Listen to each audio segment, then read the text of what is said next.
Assalamualaikum warahmatullahi wabarakatuh. Perkenalkan, saya Faza Kamila, NIM 040203210052, Prodi Bimbingan dan Konseling Islam kelas B2. Saya akan mempresentasikan bab 1 penelitian yang berjudul Efektivitas Konseling Sebaya atau Peer Counseling untuk mereduksi perilaku menunda-nunda tugas pada mahasiswa. Terdapat 9 komponen yang harus ada di dalam latar belakang. Yang pertama, data, kemudian definisi variabel terikat, penyebab variabel terikat, dampak variabel terikat, tanggung jawab siapa, penelitian terdahulu, solusi, definisi variabel bebas, dan yang terakhir tahap atau prinsip. Yang pertama, data. Data tentang perilaku menunda-nunda tugas.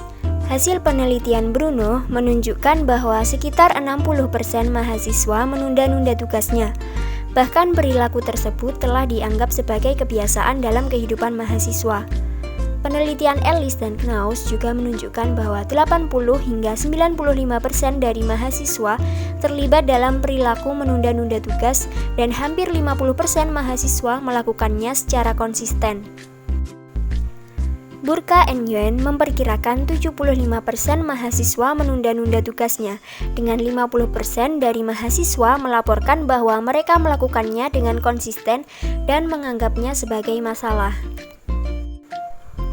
Hasil penelitian dari Yudhistiro diketahui bahwa mahasiswa yang sering menunda tugas sebanyak 4 mahasiswa atau sekitar 7,55% di kategori sangat tinggi dalam perilaku menunda tugas dan 17 mahasiswa atau 32,08% di kategori yang tinggi. Yang kedua, definisi variabel terikat. Definisi perilaku menunda-nunda tugas. Perilaku menunda-nunda tugas termasuk salah satu bentuk prokrastinasi. Adapun prokrastinasi adalah suatu kecenderungan untuk menunda dalam memulai maupun menyelesaikan pekerjaan secara keseluruhan, tetapi melakukan aktivitas lain yang tak berguna. Beberapa orang menganggap bahwa penunda-nunda tugas termasuk sebagai suatu perilaku negatif. Orang yang menunda-nunda tugas dianggap tidak peduli dengan kualitas tugas dan memiliki kognitif yang lebih rendah. Yang ketiga, penyebab variabel terikat. Penyebab perilaku menunda-nunda tugas. Mahasiswa sebagai bagian dari institusi pendidikan dituntut untuk mampu mengembangkan berbagai potensi diri secara optimal. Mereka selalu dihadapkan pada tugas-tugas, baik yang bersifat akademik maupun non-akademik. Mahasiswa dituntut untuk dapat memenuhi tugas-tugasnya tersebut. Tetapi, kenyataannya seringkali muncul rasa enggan atau malas untuk mengerjakannya. Rasa enggan tersebut berasal dari kondisi psikologis yang dialaminya, sehingga mendorongnya untuk menghindari tugas-tugas yang seharusnya dikerjakan. Gejala dari perilaku ini dapat disebut sebagai prokrastinasi. Keempat, dampak variabel terikat. Dampak perilaku menunda-nunda tugas.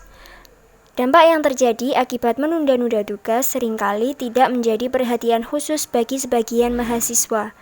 Kondisi tersebut ditunjukkan dari beberapa hasil penelitian yang menunjukkan tingkat prokrastinasi akademik mahasiswa yang masih cenderung tinggi. Hasil studi empiris oleh Burns, Dittman, Nguyen, and Michelson dan Walters mengungkapkan akibat dari menunda-nunda tugas adalah seseorang akan kehilangan waktu, kesehatan yang terganggu, dan harga diri yang rendah. Menunda-nunda dianggap sebagai hambatan mahasiswa dalam mencapai kesuksesan akademis karena dapat menurunkan kualitas dan kuantitas pembelajaran, menambah tingkat stres, dan berdampak negatif dalam kehidupan mahasiswa. Yang kelima, tanggung jawab siapa? Tanggung jawab konselor melalui layanan bimbingan konseling. Berdasarkan data-data tersebut, dapat diasumsikan bahwa tidak sedikit mahasiswa di berbagai perguruan tinggi yang berada pada situasi dan kondisi yang kurang lebih sama. Kondisi dan situasi ini membutuhkan layanan bantuan yang dapat menjembatani mereka menemukan titik terang. Jika hal ini tidak segera diatasi, maka akan menimbulkan masalah-masalah baru, seperti burnout yang disebabkan karena tugas menumpuk. Permasalahan ini merupakan tanggung jawab konselor sebagai seorang helper atau pemberi bantuan untuk menyelesaikan masalah, termasuk masalah perilaku menunda-nunda tugas yang dilakukan oleh mahasiswa. Layanan bantuan yang dapat mengatasi masalah ini yakni layanan bimbingan konseling. Kemudian yang keenam, penelitian terdahulu. Teknik-teknik yang biasa dilakukan oleh konselor dalam mengatasi perilaku menunda-nunda tugas atau prokrastinasi adalah konseling kelompok dengan teknik self-instruction dan cognitive restructuring, teknik self-regulated learning, teknik self-control, teknik extension, teknik sosiodrama, dan sebagainya. Namun, teknik-teknik tersebut memiliki kelemahan untuk diterapkan pada mahasiswa yang menunda-nunda tugas, karena terkadang terapi yang dilakukan tidak secara tuntas menyelesaikan masalah klien dan adanya keterbatasan waktu yang menjadi orientasi penggunaannya. Yang ketujuh, solusi. Solusi untuk mengatasi perilaku menunda-nunda tugas. Sebagian besar mahasiswa lebih sering membicarakan masalahnya dengan teman sebaya dibandingkan dengan orang tua, pembimbing, guru, atau dosen. Dengan demikian, konseling sebaya atau peer counseling dipandang penting karena berdasarkan pengamatan, sebagian besar remaja sering membicarakan permasalahan yang dialami kepada teman sebaya. Mencermati fakta tersebut, maka perlu dikembangkan layanan konseling yang dilakukan oleh tenaga non-profesional di bawah pengawasan konselor profesional. Selama ini, kita mengasumsikan bahwa yang bertugas untuk membantu mengatasi masalah hanya konselor saja. Di sisi lain, teman sebaya juga dapat dijadikan sebagai konselor sebaya. Peran mereka dapat membantu mengubah perilaku negatif menjadi perilaku positif. Peer counseling dapat membantu sesama mahasiswa untuk saling memperhatikan dan bertukar pengalaman agar terorganisasi dengan baik, sehingga dapat membentuk pribadi yang lebih disiplin dan bertanggung jawab dalam menyelesaikan tugas. Tetapi konselor sebaya harus lebih dahulu dibekali berbagai keterampilan komunikasi dasar seperti keterampilan mendengar aktif, keterampilan melakukan empati, dan keterampilan memecahkan masalah atau problem solving. Selanjutnya yaitu definisi variabel bebas. Definisi peer counseling. Konseling teman sebaya atau peer counseling merupakan suatu cara bagi mahasiswa dalam memperhatikan dan membantu mahasiswa lain serta menerapkannya dalam kehidupan sehari-hari. Tyndall and Gray mendefinisikan peer counseling sebagai suatu ragam tingkah laku membantu secara interpersonal yang dilakukan oleh individu non-profesional yang berusaha membantu orang lain. Menurut Tyndall and Gray, konseling teman sebaya mencakup hubungan membantu yang dilakukan secara individual atau one-to-one helping relationship, kepemimpinan kelompok, kepemimpinan diskusi, pemberian pertimbangan, tutorial, dan semua aktivitas interpersonal manusia untuk membantu atau menolong. Adapun definisi lain yang dikemukakan oleh Kant, yaitu peer counseling is the use problem-solving skills and active listening to support people who are our peers. Yang terakhir yaitu tahap atau prinsip. Tahap atau prinsip peer counseling. Pelaksanaan konseling sebaya secara sederhana dapat dilakukan dalam beberapa tahap, yaitu tahap awal, tahap kerja, dan tahap akhir. Pada tahap awal, konselor sebaya mendengarkan, mengenali, dan menetapkan permasalahan yang disampaikan konseli. Pada tahap kerja, konselor sebaya melakukan empati sambil menjelaskan dan mengeksplorasi masalah yang sedang dihadapi konseli. Dan pada tahap akhir, konselor sebaya menanyakan keadaan konseli setelah menjalani konseling sebaya dan mengamati perubahan sikap positif konseli. Interaksi dalam konseling sebaya dilakukan dengan memegang prinsip-prinsip menurut Kant, yakni sebagai berikut. Yang pertama, informasi yang dibahas dalam sesi konseling sebaya adalah rahasia. Yang kedua, harapan, hak, nilai, dan keyakinan konseli dihormati.